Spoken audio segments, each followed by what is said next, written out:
Aí Jesus olha para ele assim, ele começa a chorar e diz a Jesus, então ajuda a minha incredulidade. Então, se você não tem essa fé de poder hoje aqui, faça que nem o pai desse menino e diga, Jesus, ajuda esse incrédulo, tira esse incrédulo daqui, Jesus, de dentro de mim. Mata o incrédulo aí hoje, sacrifica esse incrédulo. Porque tem uns Tomé, irmão, que não acredita que Jesus pode batizar você aqui, que Jesus pode curar você aqui, que Jesus pode fazer. Então comece a acreditar, porque as coisas acontecem por meio da fé de poder. E quando a Bíblia diz que a oração de um justo pode muito em seus efeitos, não é fé salvífica, não é fé como fruto do Espírito, mas é a fé no mundo do poder, para desfrutarmos do poder de Deus. Então eu tenho fé para ser salvo, fé para andar como salvo e fé para desfrutar do poder que há para os salvos. Por isso que Jesus disse, eis que eu vos dou poder. Para quê? Para vencer as hostes espirituais da maldade e vencer o mundo das trevas. Isso foi dado a nós como igreja. Se você entendeu essa introdução, diga amém. O pastor Osiel disse que eu podia falar. Meu Deus do céu, tenha paciência, viu, irmão? Glória a Deus. Atos capítulo 2.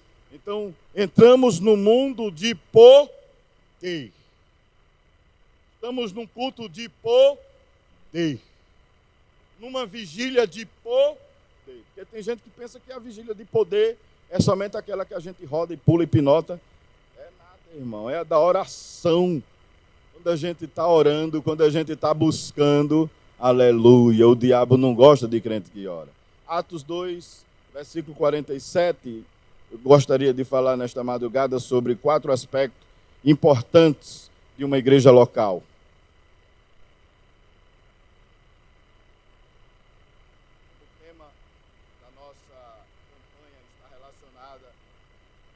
Igreja rumo aos 100 anos.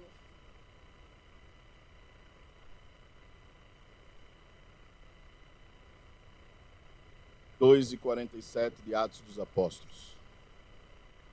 É bem conhecido, né?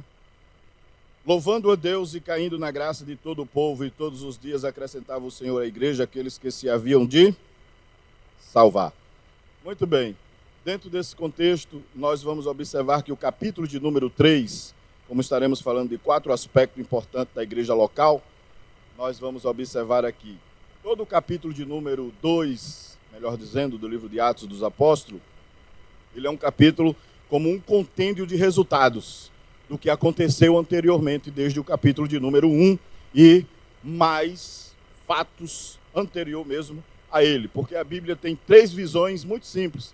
Antes, durante e depois. Se você estuda a Bíblia por essa ótica, você vai ver como é fácil de se compreender. Porque Jesus é o mesmo ontem, hoje, eternamente, manhã, tarde e noite. E nós vamos observar de que sempre existe essa questão de meditarmos desta maneira. Pai, Filho, Espírito Santo. Não é que o número 3 é um número de registro, que nós venhamos usar ele como uma regra geral. Mas é muito importante essa regra para se entender e se estudar a Bíblia. Milagres, antes do milagre, durante o milagre, depois do milagre, e tudo no que diz respeito à história, antes da história, durante a história e depois da história, tudo isso nos facilita para a compreensão. Então, todo o capítulo de número 2, precisamente, quando nós observamos aqui os versículos 37 a 47, esses 10 versículos, é o fechamento como resultado do que aconteceu. É o pós, é o depois. Isso aqui é todo um depois. E logo, então, nós observamos que existe um antes e um durante. O antes é, primeiro, nós precisamos observar que para isso acontecer, houve uma reunião, e antes da reunião houve uma promessa. Lucas, capítulo de número 24, versículo de número 49, Jesus havia determinado o lugar onde iria acontecer. Isto aqui aconteceu aonde, hein? Porque a gente diz assim, a igreja se reuniu ali e tal. Aonde foi que aconteceu? Eu preciso saber onde aconteceu. A igreja cresceu, aonde cresceu, como começou, onde se deu. Se nós estaremos falando do crescimento da igreja, que é um resultado, então, cresceu, aonde cresceu, como cresceu. Então eu preciso saber o antes e o durante, para entender o depois. Por isso a Bíblia é muito sintética nesse aspecto aqui. Então, antes, capítulo de número 1, você vai observar o que é que acontece. Jesus deixou um lugar certo para acontecer.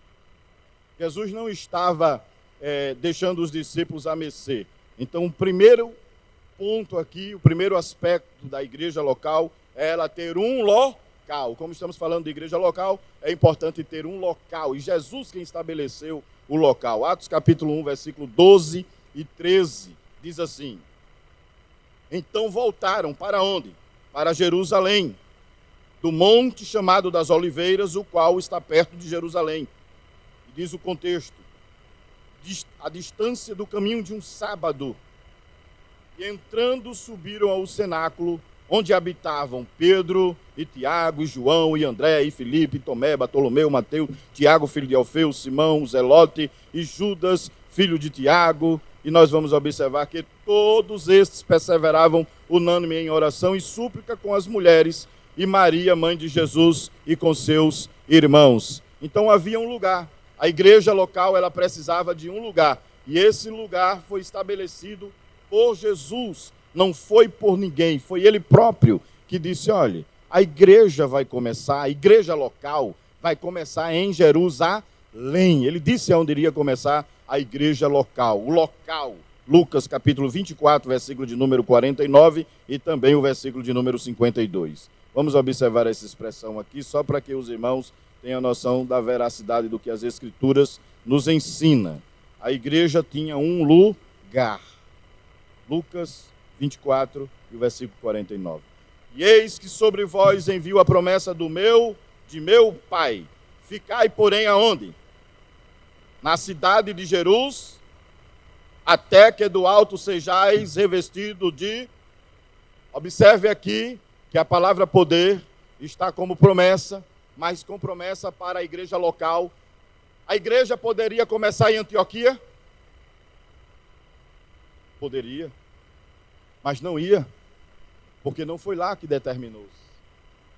O local foi determinado por Jesus e o local definido era Jerusalém. A primeira igreja local na história do cristianismo foi a igreja em Jerusalém. Se perguntar a igreja mãe de forma universal do cristianismo, aonde ela nasceu? Porque tem crente que vai dizer, foi em Roma. Não foi em Roma, não foi na Europa, foi em Jerusalém. Foi lá que começou a sede de todas as igrejas locais. E quem determinou o lugar? Jesus. E por que o Senhor está frisando isso para nós? É porque o lugar da bênção é importante. O lugar definido por Jesus é importante. Quando Jesus, ou quando Deus, em toda a história do Antigo Testamento, ele marcava um encontro para se encontrar com Adão. Tinha um lugar para ele se encontrar com ele toda a viração do dia. Sim ou não? Com Adão tinha um lugar. Com Abraão ele disse, sai da tua terra e da tua parentela para a terra que eu vou te mostrar. E mostrou a ele o monte até onde ele ia sacrificar o seu filho. Deus sempre escolhe o lugar. Para aparecer a Moisés lá no Êxodo capítulo 3. Quem escolheu o lugar? Foi Moisés ou foi Deus? Foi Deus. E Deus disse, tira as sandálias do teu pé, porque o lugar que tu pisa é terra santa. Tem um segredo quando Deus escolhe o lugar, irmão. E eu tenho que honrar o lugar que Deus escolhe. Se ele disser Paraíba, é Paraíba. Se ele disser que é a Paraíba, mas ele vai ter que dizer o lugar mais específico. Ele disse, olha, vai lá em Jerusalém, no Monte das Oliveiras, mas lá no cenáculo, porque ele estabeleceu até o lugar onde ia acontecer o mover do Espírito, aonde o dia de Pentecostes ia acontecer, aonde a bênção ia chegar para todo mundo. Então o lugar é importante. E é interessante que Jerusalém não foi importante só para começar. Jerusalém vai ser importante até para terminar. Conforme Zacarias 8, o versículo de número 23, a Bíblia diz que ainda vai muita gente para lá para adorar. Onde é o maior centro de adoração hoje dos judeus? É os muros da lamentações. Vai gente de todo mundo. Mas isso é só um ensaio, porque vai acontecer de 9, a Bíblia diz assim que 10, me parece, né? Zacarias, capítulo de número 8, me parece, versículo 23, a Bíblia diz que vão pegar na sola de um judeu e vai dizer, nós queremos ir a Jerusalém adorar, porque é onde Jesus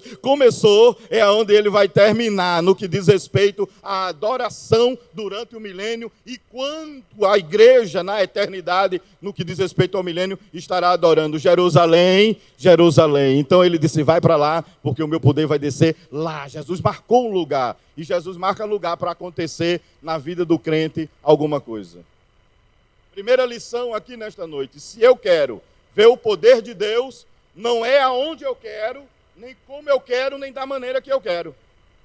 Quantos vieram aqui para ver o poder de Deus ou para receber o poder de Deus? Aí você levanta a mão. E a primeira palavra que eu tenho para você é: não é como você pensa, não é como você quer e nem é da maneira que você quer, porque o poder é dele e ele vai fazer do jeito dele, da maneira dele e quando ele achar por bem. Ele é quem decide. Agora, quando ele decide, irmão, pode chover canivete. Se eu não sair do lugar, o mar vai se abrir lá mesmo. As portas vai se abrir ali mesmo. Pode estar tudo fechado. Mas se ele disse que era lá, não tinha para onde correr, tinha que ser lá. Se ele te disse, se ele te trouxe e se ele te chamou para cá, então te prepara, porque aqui é a tua Jerusalém. Aleluia. É onde Deus tem negócio contigo. É onde Deus vai fazer fluir a vontade dele na tua vida. E como é que eu sei que eu estou no lugar certo? É porque o Espírito que estava nos 120, irmão. Estava tudo debaixo de obediência e na oração. Enquanto o Espírito, porque a Bíblia diz em João 3:8, que o vento sopra onde quer. E ouve-se a sua voz. Não se sabe de onde vem nem para onde vai. Assim é todo naquele que é nascido do Espírito. O Espírito Santo tem voz. O Espírito Santo tem direção e tem mais uma coisa, o Espírito Santo é quem tem o comando.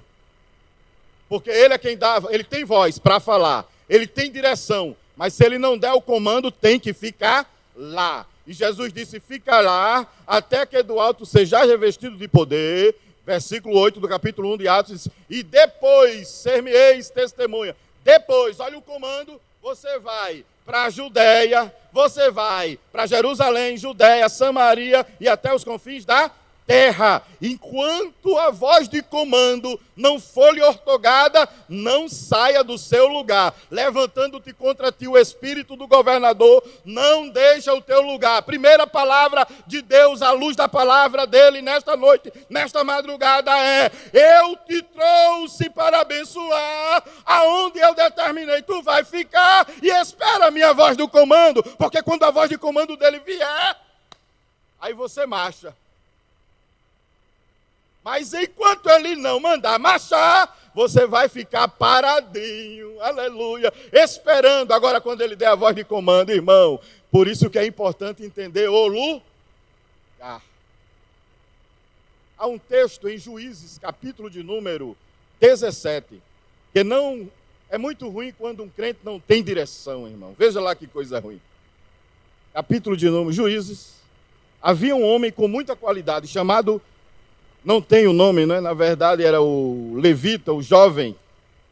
E a Bíblia diz assim, que ele queria peregrinar onde lhe parecia melhor. Ele disse, eu vou ficar no lugar onde me parecer bem ficar. Capítulo de número 17, versículo de número 8. Diz assim,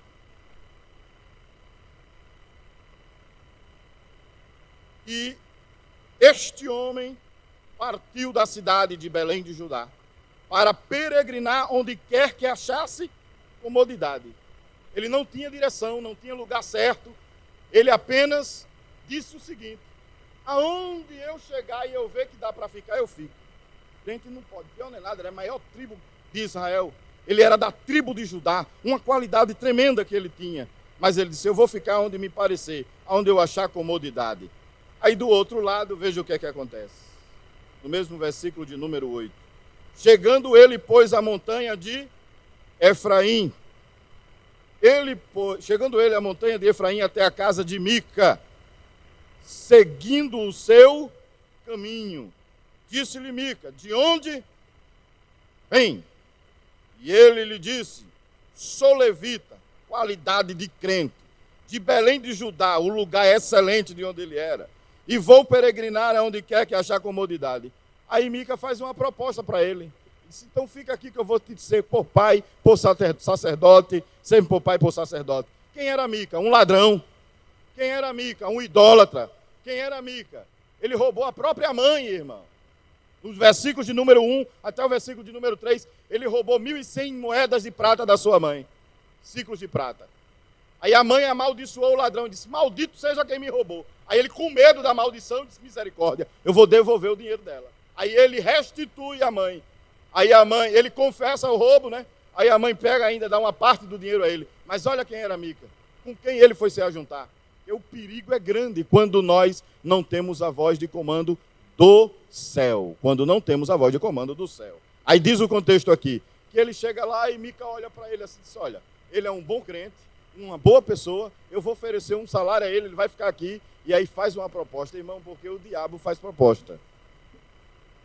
O diabo, ele quer tirar a gente do lugar que Deus quer que nós, muitas vezes, venhamos a receber as suas dádivas, as suas bênçãos. Mas não tem nada não, Deus aprumou o caminho desse levita. No capítulo de número 18, para concluir aqui a história rapidinho desse contexto, sabe o que é que acontece, para a gente sair do primeiro ponto? A Bíblia diz de que esse moço, ele estava na casa de Mica, cultuando, servindo a ele, por causa de um salário, de roupa e de uma casa. Os danitas foram espiar uma terra chamada Laís. 600 homens da tribo de Dan foram espiar a terra. E é interessante que a Bíblia nos diz algo muito lindo sobre esse contexto. E 5 danitas passaram na casa de Dan e viram a voz do levita. Essa é a voz de um levita.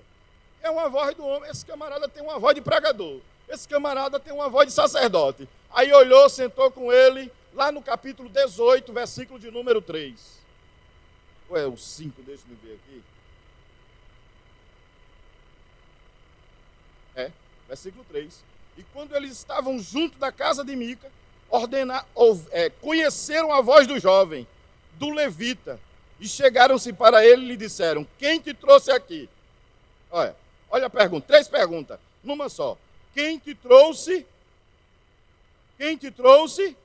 aqui? Segunda pergunta, que fazes aqui? Terceira pergunta, que tens aqui? Quem te trouxe, o que fazes e o que é que tu tens aqui?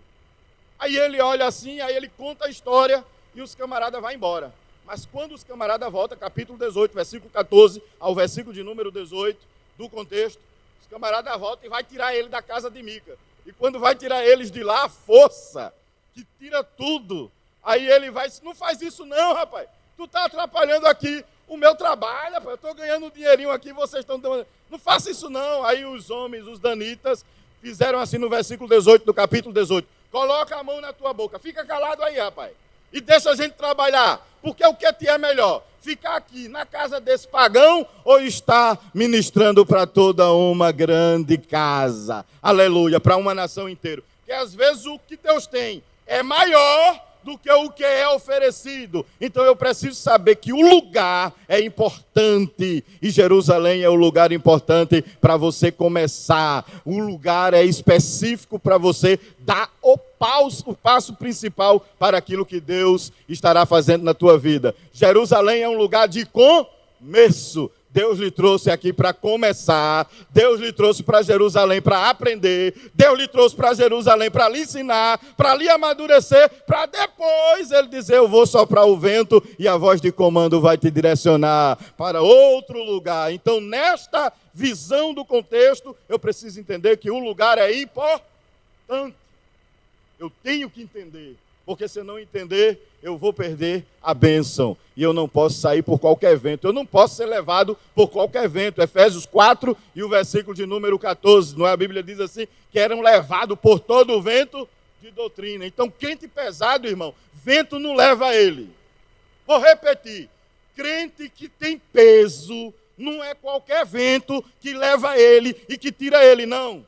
Está escrito, Mateus capítulo de número 7, versículo de número 24, Jesus disse, naquela parábola em que ele enfatiza, ele disse assim, ele disse, olha, o homem que construiu a sua casa sobre a rocha, ele é prudente, compará-lo-ei ao que ouve a minha palavra e pratica. Aí diz assim, vem chuvas, corre rios, sopra um vento sobre aquela casa e ela não cai. O vento sopra, a chuva vem e diz assim, eu vou tirar ele daí agora. Mas ele está construído em Jesus. O vento está ali, olha. Ele sai cada ventania, irmão. Pode soprar o euroaquilão. É 4 junção de vento. Sopra de arrebentar tudo. Mas o crente está lá dizendo assim, eu só saio quando o vento do Espírito soprar. Porque às vezes, irmão, vem até na porta da caverna. Sabia? Primeiro livro dos Reis, capítulo 19. A Bíblia diz que Elias entrou numa caverna. E ficou lá na caverna, irmão. Mas Elias estava cansado, estava angustiado, estava depressivo, mas tinha discernimento. A Bíblia diz que Passou um vento, mas o Senhor não estava no vento. Passou um terremoto, o Senhor não estava no terremoto. Passou até um fogo. Veja lá, vamos lá, abra sua Bíblia aí. Primeiro livro dos Reis, capítulo de número 19, né? Veja lá se não é.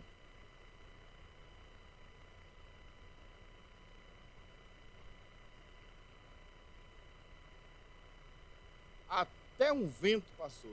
Deixa eu ver se é o versículo 14. Elias começa a chorar no versículo 14, dizendo...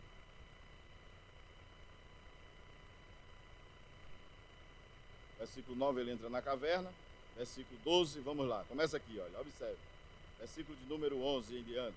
E ele lhe disse, sai para fora e ponte neste monte, perante a face do Senhor. E eis que passava o Senhor como também um grande e forte vento, que fendia o monte, que quebravam as penhas diante da face do Senhor. Porém, o Senhor não estava onde, irmãos? No vento. Olha, Deus falando com Elias e o vento.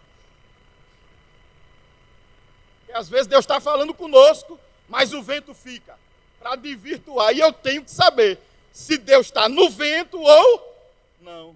Aí a Bíblia assim diz com clareza, e o Senhor não estava no vento. Vou ler de novo. E ele lhe disse, sai para fora e põe-te neste monte perante a face do Senhor. E eis que passava o Senhor. Olha, eis que passava o Senhor. Aleluia. Como também um grande e forte. Deus ia passando, mas ia passando quem também, irmão? O vento. E tem gente que diz, eita, cuidado com esse vento, porque o vento de Deus, ele diz que é ele, a voz de comando é certa, ele não sopra de maneira incerta, irmão. Aí diz assim, o Senhor não estava no vento. Mas vamos mais. Depois do vento, o que é que tem? E depois do vento, um terremoto. Também o Senhor não estava lá no cárcere, em Atos 16, quando Paulo e Silas começou a cantar, a Bíblia diz que houve um tremor de terra. Tremeu o cárcere, porque Deus também faz a terra abalar. Faz ou não faz? Os leprosos começaram a marchar e a terra começou a tremer no arraial dos sírios e os sírios disparou. Porque tem hora que Deus faz a terra tremer. E ainda tem gente que diz assim, quando Deus fala, a terra treme. Mas tem hora que Deus fala e a terra não treme. Tem tremor que não é de Deus, que tem assim, eita, tremendo para te falar. E está tremendo, cuidado com esse treme-treme, porque o treme de Deus é diferente. Quando ele treme a terra, a gente sente. Cuidado com esse tremor. Estou me tremendo todinho para te dizer, meu Deus, eu queria. O tremor de Deus, irmão, é saudável, mas Deus não estava no tremor de terra. E Elias está lá, ó irmão, Elias era velho, mas era discernir. Tinha discernimento. Aí diz assim mais, olha. Depois do tremor de terra, versículo 12. E depois do tremor, um fogo. Porém, também o Senhor não estava no fogo. Elias conhecia fogo ou não, irmão? Se eu sou homem de Deus, desça fogo do céu e consuma tudo. Foi lá para o bezerro, botou o bezerro e disse, para vocês saberem que eu sou homem de Deus, que desça fogo do céu agora, assim, Senhor, mostra que tu és Deus em Israel. E fogo do céu consumiu o holocausto. Elias conhecia o fogo de Deus, sim ou não, irmão?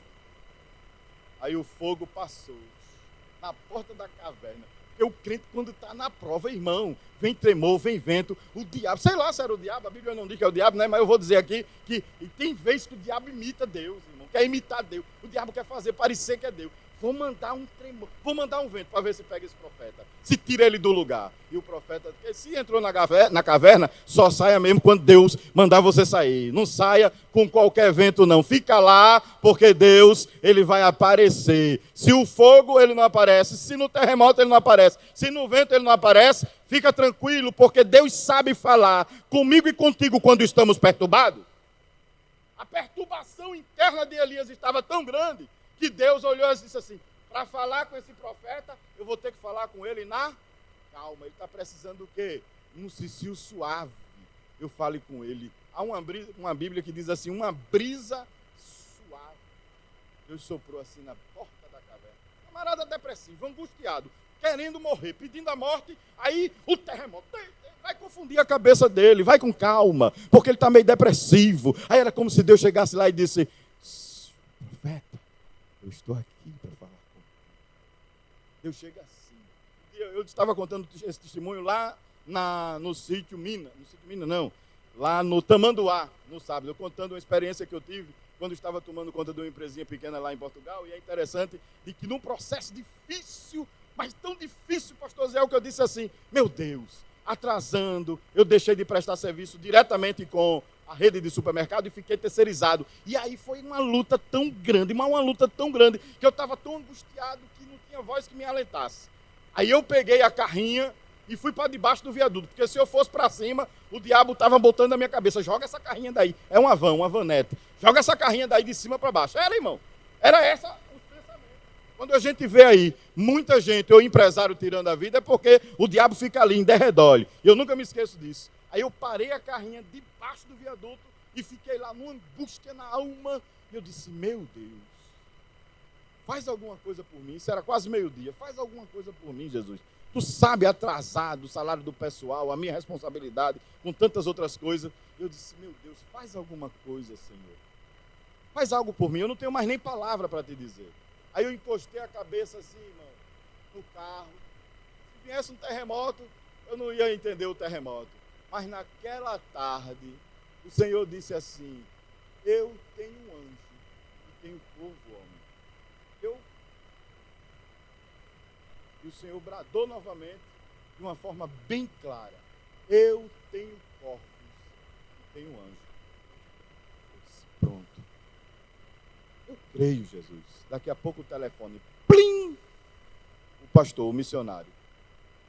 Vamos ver assim, sim, pastor, pois não. Aí ele viu assim com a voz meio coisada, ele tratou o assunto que tinha para tratar. Disse: o que é que o senhor tem, homem? Que ele não conhecia, né? O que é que o senhor tem, homem? Eu disse: não, pastor, estou eu preocupado com a situação aí, tem um salário do pessoal para pagar e tal. Aí ele disse: quanto é? Eu disse a ele quanto era. Eu disse: é X. Ele disse: eita, irmão, a metade ajuda? A metade ajuda? Aí eu disse: ajuda, pastor. Aí ele disse: eu vou lhe emprestar. Aí o senhor paga, tá certo? Depois eu disse: sim, senhor, tá certo. Se venha pegar. Aí eu disse: pronto, estou indo aí. Aí daqui a pouco o telefone toca dentro. Eu disse: precisa não, manda o número da conta que eu vou transferir. Aí transferiu a metade. Aí eu digo: olha, Deus de providência. Aí eu disse: agora falta o corvo. Deus vai mandar o corvo. Se ele mandou o anjo, ele vai mandar o corvo. Um português chamado Seu Antônio. Silva, estás bem, opa? Estou sim. Sim, Seu Antônio. Opa, tem aqui uma carinha espetacular. Não queres comprar? Eu, Seu Antônio, não dá para comprar, Seu Antônio. Eu estou aqui aperreado, porque eu estou até sem dinheiro. Ele é agiota e vende carro. É corvo ou não? Sabe falar, irmão. Aí eu disse: não dá não, Seu Antônio. Eu estou devendo, estou aqui aperreado, porque ainda falta metade do salário dos empregados para pagar alguma coisa. Aí ele disse assim: opa, queres que eu te empreste esse dinheiro, opa? Depois tu pagas. Agora sabes que tem que pagar com juros, Silva. Eu disse: esteja tranquilo, eu pago. O corvo, eu ia dizer que não, irmão. Era o meio que Deus estava... Era um agiota, mas Deus tinha falado comigo, dizendo: eu tenho anjo e tenho... Deixa eu lhe dizer nessa madrugada: Deus tem anjo e Deus tem corvo. Eu não sei por onde ele vai mandar, mas que ele vai criar. Da camantria, pastor Zé, sou a face. Recebe essa palavra nessa madrugada.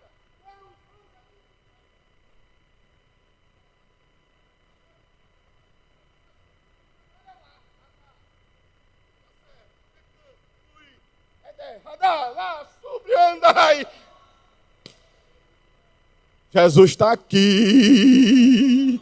Jesus está aqui. Delaboriga sobre mim. Eu sei que o senhor não está querendo, eu quero entregar a carne. Às vezes não fica um temor, uma preocupação. Tira a preocupação, porque nessa vigília Deus está dizendo aqui, na igreja de Monteiro, que Ele é provisão, Ele é provisão, Ele é provisão, Ele é provedor. Ele vai provendo assim, irmão. Vai fazendo que Ele vai provendo, vai agindo que Ele vai mandando. Eita Deus, Ele está aqui, irmão. Eita, Radariga. Meu Deus, ele tem anjo e ele tem couve. Até incrédulo. Radaia. Subi-me entre a face. Às vezes vai comprar assim, ela fala, não, pastor, deixa isso aqui comigo, é doação minha. Incrédulo, Deus faz assim, e Deus é grande. Ô glória, se você está entendendo, diga amém. Ô coisa boa é estar no lugar que ele determina. Ô coisa boa é atender a ordem de comando dele. Deixa o vento passar. Se ele não tiver, não saia. Deixa o terremoto passar. Se ele não tiver no terremoto, fica na caverna. Fica no teu lugar. Deixa o terremoto, deixa o fogo, deixa o tremor. Mas vai vir a voz suave, irmão Carlinho. Vem assim, olha. Eu estou falando contigo. Aleluia. Ô glória a Deus. Vamos correr, irmão.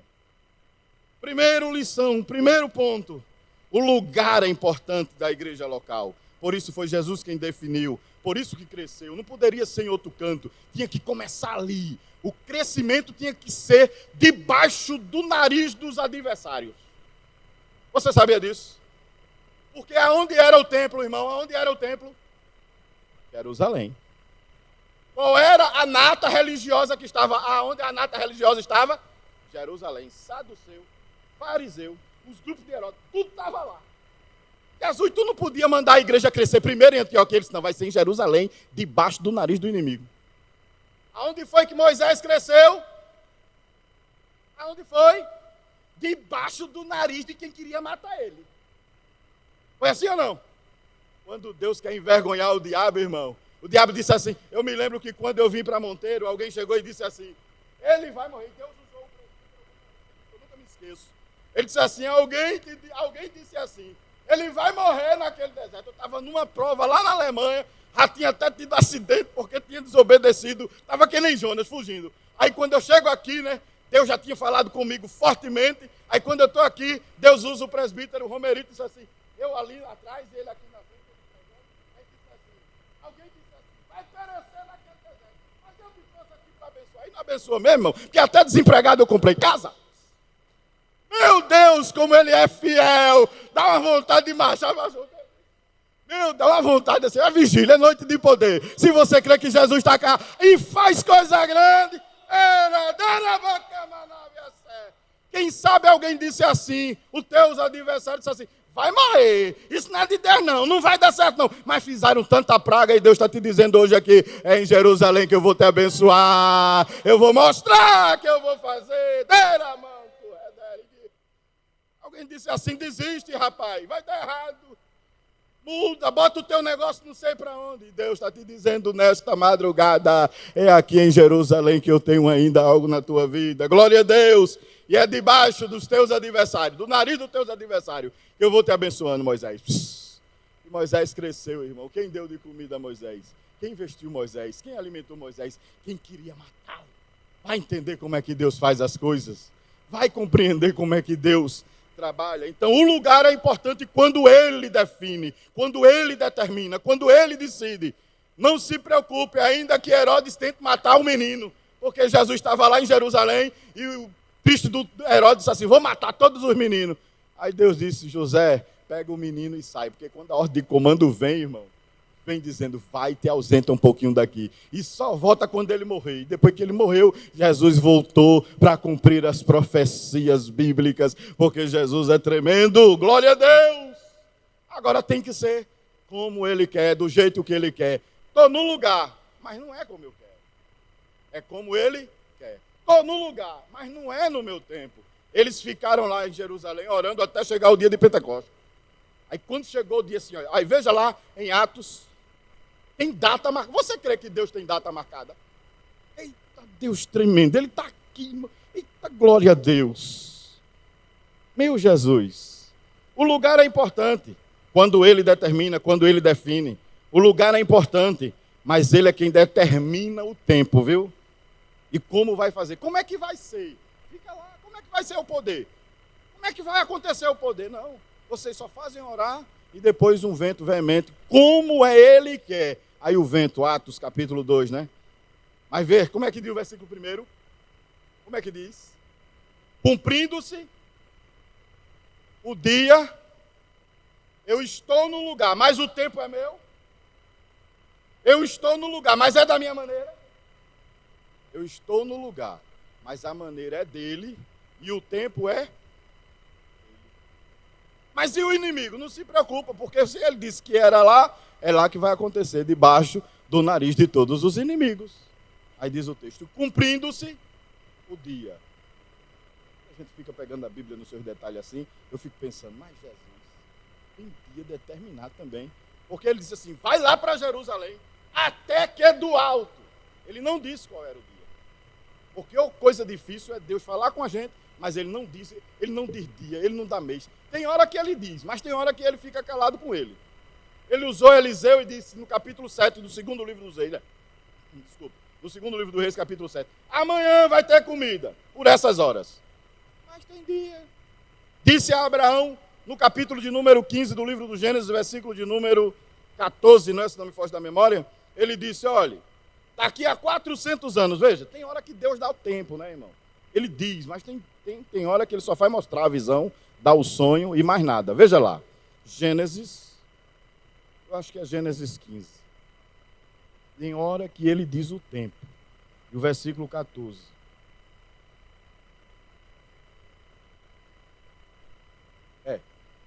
Gênesis, capítulo de número 15, versículo de número 13. Então disse a Abrão, saiba de certo que peregrina será a tua semente em terra que não é sua, e salvá-lo-ás, e servi-lo-ás, e afligi-lo-ás. Quanto tempo, irmãos? 400 anos. Mas também eu julgarei a gente a qual servirão, e depois sairão com grande... Olha, Deus deu todo detalhe. Quando você lê o livro do Êxodo, capítulo 13, aconteceu desse jeitinho. 400 anos passaram no Egito. 400 anos saíram, e quando saíram, a Bíblia diz que eles saíram despojando. Tem hora que Deus diz.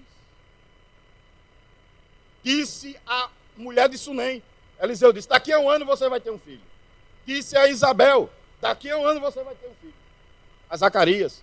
Mas tem hora que Deus não diz o tempo. Tem que esperar ele cumprir o tempo dele. E ele vai lá na agenda dele assim, diz, cumprindo-se o dia de Pentecostes.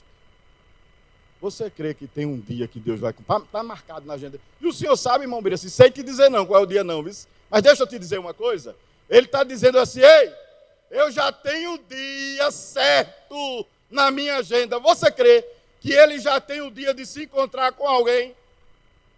Ele vai se encontrar, porque foi o dia que ele se reuniu para se encontrar com todas as nações debaixo da terra. 3 continentes. Capítulo 2 do livro de Atos, versículo de número 7, versículo 5. Veja lá o que é que diz assim, o versículo 5. Olha. E em Jerusalém estavam estavam habitando judeus, varões religiosos, o que, irmãos? De todas as nações que estão debaixo. Olha o dia que Deus tinha. Ele tinha um dia para cumprir. E no dia do cumprimento era dia de encontro. Deixa eu lhe dizer uma coisa. A segunda coisa aqui nesta noite. Primeiro é que Deus tem um lugar. E nesse lugar, Ele já determinou que é o lugar da bênção. E Ele vai ser o provedor. Agora aqui em segundo, dentro desse ponto. É que Ele vai ter um encontro. Ele vai ter encontro com filho de crente. Com marido de crente. Está aqui, irmão. Ele juntou tudinho assim, disse, eu vou ter um encontro. Nesse dia, eu vou cumprir, eu vou ter um encontro com essa nação aqui, vou falar. E tem mais uma coisa, não adianta você falar, meu Deus do céu, que palavra é essa? É de Deus, segure aí. Deixa eu lhe dizer, você não vai precisar estar falando para ela, não. Você não já falou para ele? Você não já vai falando, já falou, já disse, já deu o seu beabá, você não já deu o seu decreto? Deixa que Deus vai dar o decreto dele. Deus dá o decreto, ele cumprido-se o dia de Pentecostes. Reunido lá, varão. Alguém pregou aqui nesse dia, irmão? O Espírito Santo começou. Olha, eram os crentes falando em língua e o Espírito Santo falando na língua dos incrédulos. Está tudo falando na língua da gente ali, olha. Deus vai fazer eles entender o linguajar dele. Deus vai falar na língua dele, com a tua terra seca lá. Não tem uma terra seca? A palavra é boa e é essa, nessa madrugada mesmo. Deus vai ter encontro com a terra e vai falar na língua da... A terra não é ignorante, então Deus vai na ignorância. A terra não é rebelde, então Deus vai tratar como rebelde, porque Ele é Senhor. É assim que Ele trata. Falou na linguagem de todo mundo que estava lá. Reuniu tudo de uma vez, num pacote só, e falou para todo mundo. Agora por quê? Porque estava tudo no lugar que Deus determinou. Está vendo como o lugar é importante? Isso tudo é o antes, viu, irmão? Porque durante o processo é outro. Só o antes. A importância do lugar é importante o lugar por quê? Porque Deus vai envergonhar o inimigo. Deus vai se encontrar com alguém, Deus vai cumprir aonde Ele quer, da maneira que Ele quer, do jeito que Ele quer, e Ele vai se revelar com o poder da maneira dEle. Então leva essa palavra para a tua casa e para a tua família. Deus vai se encontrar. Ah, irmão Biraci, mas até se mudou, está lá no outro país ou noutra cidade, não sei aonde, e Deus não vai lá não, é? O Jesus de mamãe foi lá dentro do submarino para não ir lá onde está a terra. Onde é que está a terra? Mostra lá e diz assim nessa madrugada: Jesus, eu estou aqui na vigília, mas a terra está lá. Diga ele aí, diga ele. Olha, Jesus, eu estou aqui, mas a terra está lá. Aleluia. E Deus trata com a terra, você crê? Eu saía por baile funk, irmão. Era pancadão mesmo lá em Recife. Daquele negócio, eu com 16 anos, né? 15 anos, 16 anos, achando que era o bambambam. Era uma discoteca braba. Mas quando eu chegava em casa de madrugada, eu nunca me esqueço, irmã Edith. O presbítero Carlos, que hoje está cooperando lá em Petrolina, quando eu cheguei uma vez de madrugada, cheio de tudo que não presta do mundo, ele estava debaixo da mesa, com a cara no chão. Eu disse: o que é que esse camarada está fazendo aí com a cara no chão, né? E fica assim, com as nádegas para cima. Eu disse: o que é que esse camarada está aí com as nádegas para cima? Isso é negócio de doido. Estava lá: liberta meu irmão, Senhor. Tem um encontro com ele. E hoje eu estou aqui para dizer que Jesus tem encontro com terra. Rebelde, Jesus vai lá, coloca a tua face no lugar certo, na presença daquele que se revela, porque ele vai lá e tem um encontro com a terra.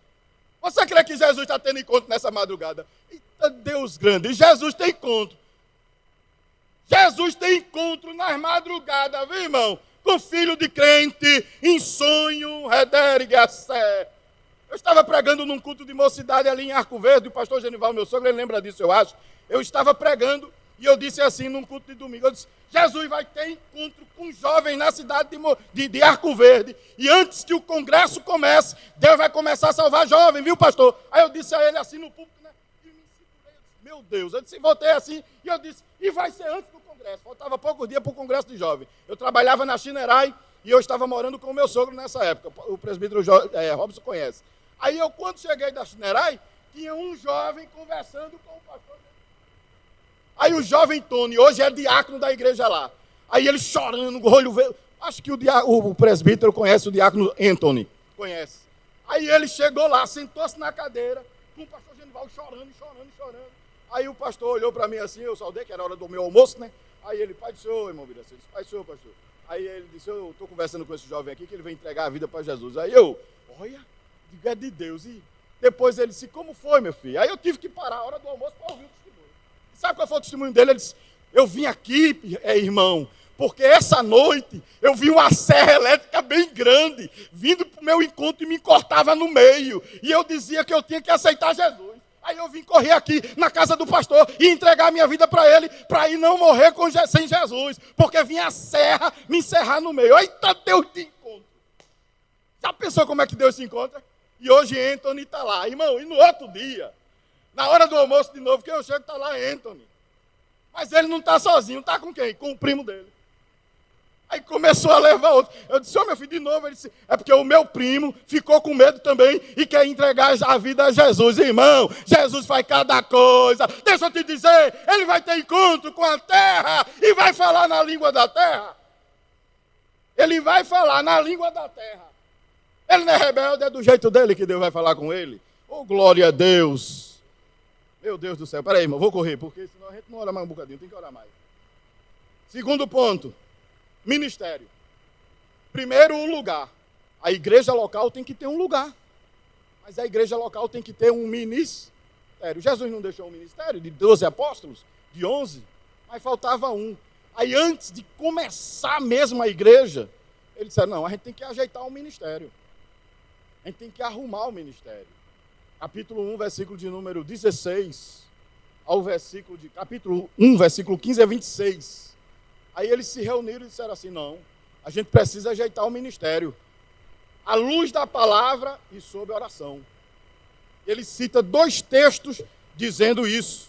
Veja lá, capítulo 1, versículo 16, depois o versículo 20.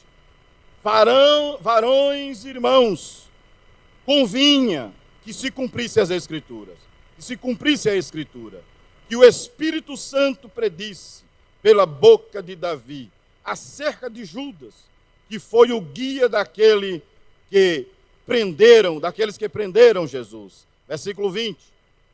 Porque no livro dos Salmos está escrito: fique deserta a sua habitação e não haja quem nele habite, e tome outro o seu bispado, o seu ministério. Assuma outro. Então agora já tem lugar, mas tem lugar, tem que ter ministério. Tem que ter um ministério. A igreja local tem que ter um ministério. Aí eles disseram assim: mas a gente está incompleto. Então, vamos completar. Vamos cumprir o que a Escritura ensina. Aí, pela Bíblia, eles foram escolher o 12º apóstolo e escolheram Matias. Eles estabeleceram que tinha que ser pela palavra, direcionado pelo Espírito, e precisava também ter experiência de vida com Cristo durante o ministério dele. No mesmo capítulo de número 1, você vai observar que eles estabelecem isso. Quando eles dizem assim, no versículo de número 22. 21, não é?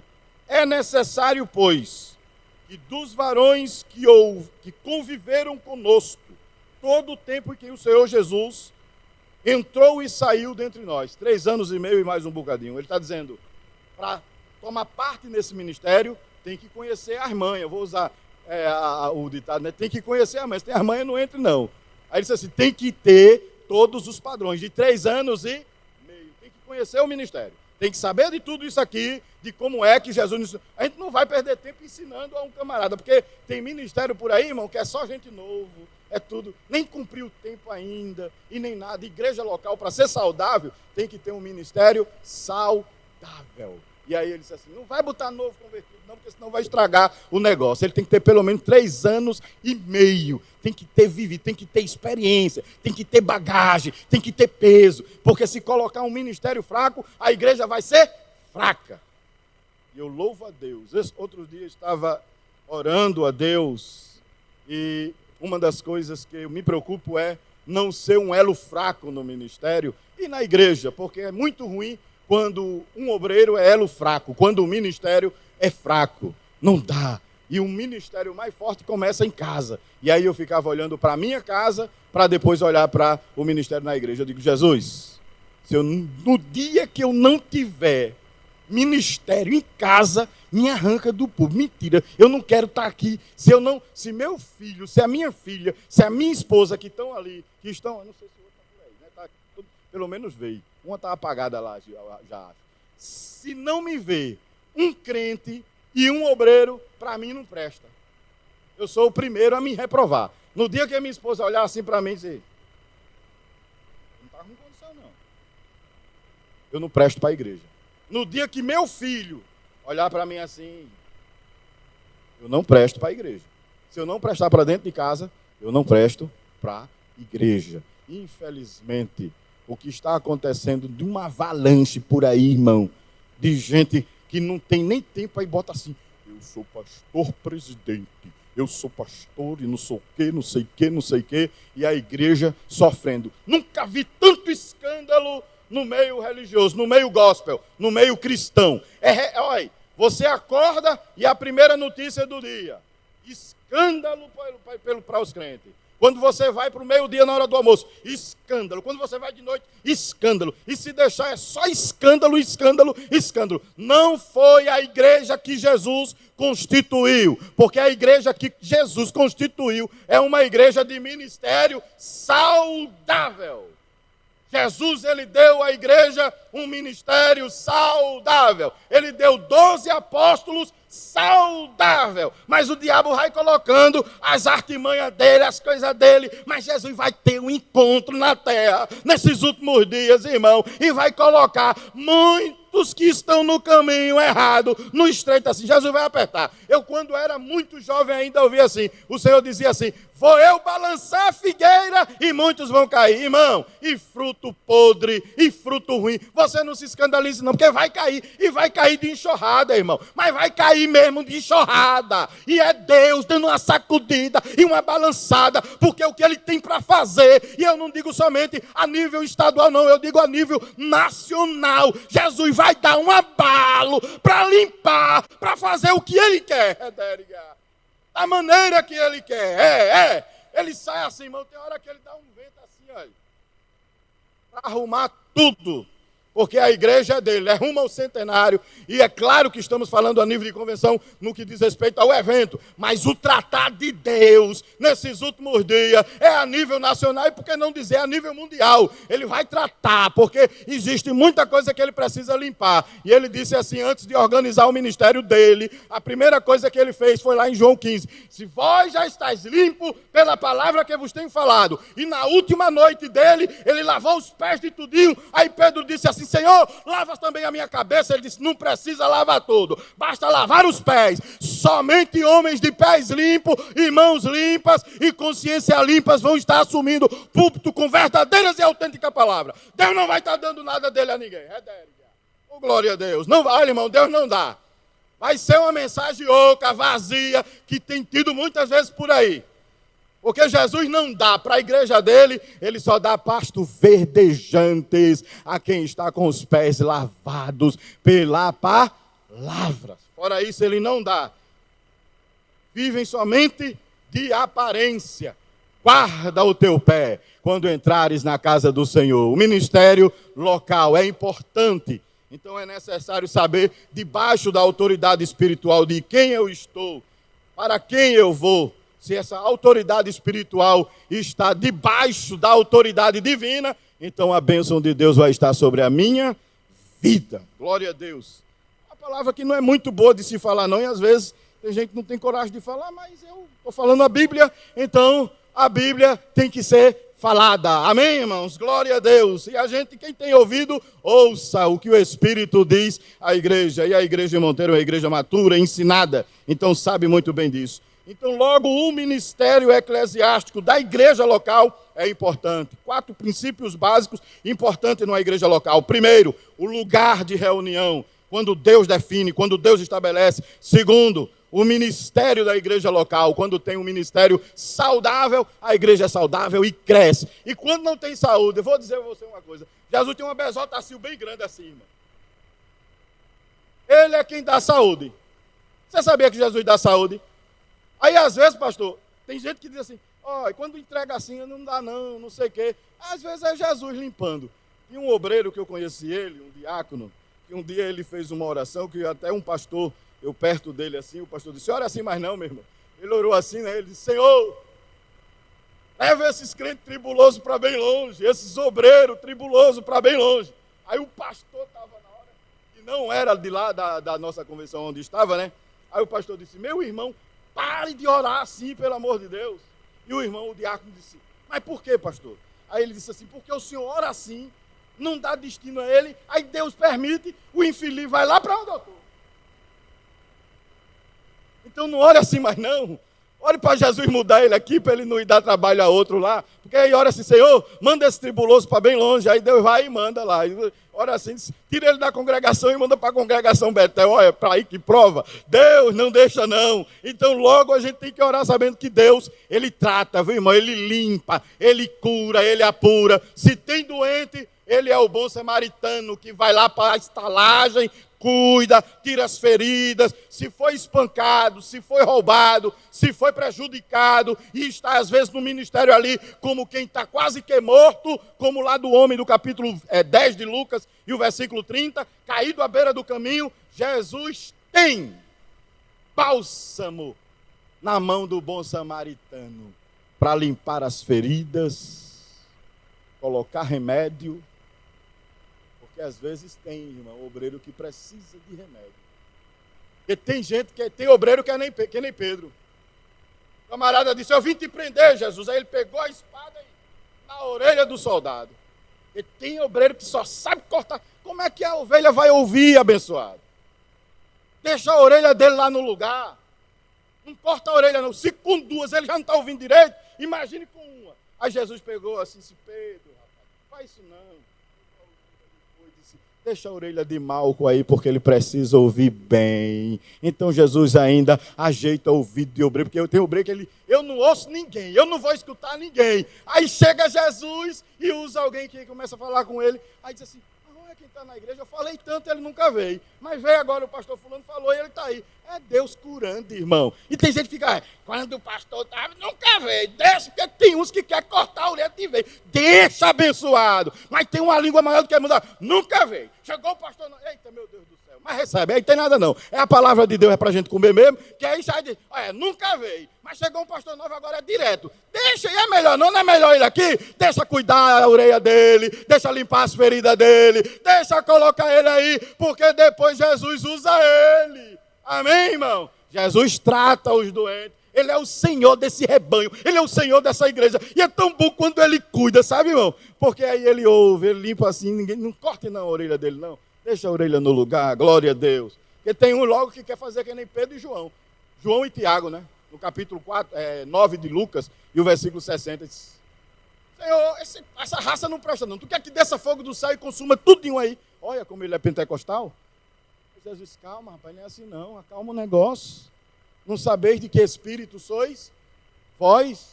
E aí Jesus acalma assim os ânimos, sabe, irmão? Jesus dá uma acalmada. Aí Tiago olha assim e diz, eita. Aí Jesus vai, depois de uns dias, e encontra a mulher samaritana. Ele diz, vai-te embora comprar pão. Tem hora que os obreiros têm que comprar pão para Jesus operar, irmão. Ministério saudável, mas ainda não sabe lidar com certas situações. Aí Jesus faz assim, vão comprar pão. Mas, Senhor, vá comprar comida. E ele senta lá na boca do poço, e a mulher vem e ele ganha Samaria todinho. Uns queriam matar Samaria, mas Jesus soube dar vida a Samaria. Se não tiver cuidado, irmão, o ministério mata Samaria, mas Jesus tem negócio com Samaria. Por que não fecha lá? Por que não faz o quê? E aí Jesus chega e diz, eu vim para fechar não, meu filho. Eu vim foi para dar vida em Samaria. Jesus dá vida em Samaria. Então o ministério saudável dá vida aonde ele chegar, aonde passar. E se não tem saúde, Jesus dá uma besotação de saúde nesta madrugada em nós. E diz assim, recebe saúde, diácono, recebe saúde, auxiliar, recebe saúde. Presbítero Biraci, eu digo, manda Jesus, que eu preciso de saúde para te servir melhor. Aleluia. Glória ao nome de Jesus. Recebe aí, obreiro, nessa madrugada, saúde espiritual, saúde emocional. E tem mais uma cadeira, manto, glória. Glória a Deus. Irmão, tá bom esse lugar aqui. Nunca vi a porta se abrir tanto assim. Deixa eu lhe dizer uma coisa. Deus dá condição ao obreiro para cuidar da obra dele também. Você sabia disso? Que Deus dá condição. Se eu vou pagar a estalagem para ele ficar aí. Paulo disse, eu gastarei e me deixarei gastar. Aí Paulo disse assim, eu sei ter abundância, em Filipenses 4, e também sei padecer necessidade. Porque às vezes tem aquele obreiro que é que nem Paulo. Tem hora que ele está bem financeiramente, mas tem hora que ele só está fazendo tenda para comer. E às vezes é assim. Mas deixa eu lhe dizer uma coisa, nessa madrugada de Deus aqui para nós, Deus vai visitar você e a sua vida financeira. Se o senhor se responsabiliza pelo que está dizendo, me responsabilizo, porque eu sei de onde está vindo. Deus vai visitar a sua vida financeira, obreiro. Prepare-se, porque Deus vai mudar, vai melhorar, viu? Vai soprar um vento, e o vento vai trazer cordonizes a 45 centímetros de altura, porque tem algo que ele está precisando melhorar na tua casa. Tem algo que ele precisa melhorar, até para a tua esposa, e ele vai se responsabilizar por esses dias. Te prepara para receber de Deus a provisão. Glória, não é vigília de poder, pela fé. Então a palavra da fé. Eliseu, o irmão, disse algo tremendo àquela mulher. Ele disse, olhe, amanhã, ele disse ao rei, amanhã, por estas horas, você vai ver a provisão de Deus. E o comandante do exército disse, eu não acredito. E tem gente que não acredita, mas se você acredita, no poder desta palavra, a água ainda se transforma em vinho, o pão ainda é multiplicado. E não é na mão de ninguém, é na mão de Jesus. E depois que sai da mão de Jesus, ele deu quantos cestos cheios, irmãos? 7, 12 cestos, melhor dizendo. Depois de alimentar uma multidão, sobrou 12 cestos cheios. Quantos apóstolos eram, irmãos? Então era um cesto para cada um. E na segunda multiplicação não tinha 12, só tinha 7. Por quê? Porque eles vinham comendo no caminho. Então deixa eu lhe dizer, nesta madrugada, Deus vai mandar para o teu cesto hoje, através desta palavra, dizendo, pega o cesto assim, olha Deus multiplicando. Jesus dizendo, bota o cesto aqui, Pedro. Bota o cesto aí. Dos obreiros. Eu estou crendo nesta madrugada aqui, Jesus, visitando. Mostre a ele o seu cesto. Dá para você mostrar, Jesus? Olha o meu cesto. Isso lhe impede muitas vezes de pregar bem. Isso às vezes lhe impede, às vezes, de estar concentrado. E tem mais uma coisa. Tem vezes que você dá oportunidade aos outros, porque lá dentro, você diz, hoje eu não vou falar não, vou botar fulano para falar. Mas você vai falar, porque Jesus vai encher o teu cesto e vai mudar essa situação, porque Ele quer usar a tua boca, os teus lábios, Ele quer usar as tuas mãos, Ele tem negócio contigo. Ele vai soprando assim, ó. Olha a provisão de Deus, olha a provisão de Deus. Olha a provisão de Deus no cesto de obreiro. Cesto de obreiros, actérigas, tériga, daia, manto, denúvia, sé. Deus se encontra com o obreiro, irmão, para mudar a vida dele. A autoridade de Jesus na vida dele. Às vezes, Jesus conhece como é que está a situação de Elias. Às vezes, só ele sabe como é que está a situação do profeta. Glória a Deus. Então, o ministério é dele, ele é quem cuida, ele é quem manda, ele é quem sopra, ele é quem faz da maneira dele, do jeito dele. Ele cuida e vai cuidar do teu cesto. Glória a Deus. Não se preocupe, porque Ele ainda manda multiplicar o pão do teu cesto, em nome de Jesus. Terceiro, depois do ministério, ainda existe o mover do Espírito Santo, no capítulo 2, o versículo de número 1 em diante, até o versículo de número 13. Depois que a igreja local tem um lugar, depois que a igreja tem um ministério, aí a igreja está pronta para receber o mover do Espírito Santo. Cumprindo-se o dia de Pentecostes, o Espírito Santo olhou assim e disse, estão no lugar, já organizaram o ministério, porque tem coisa que nós é que temos que fazer, e não o Espírito Santo, por isso que Elias arrumou o altar, para que o fogo descesse sobre ele, então a igreja já estava arrumada. Aí agora o Espírito Santo diz, é minha vez.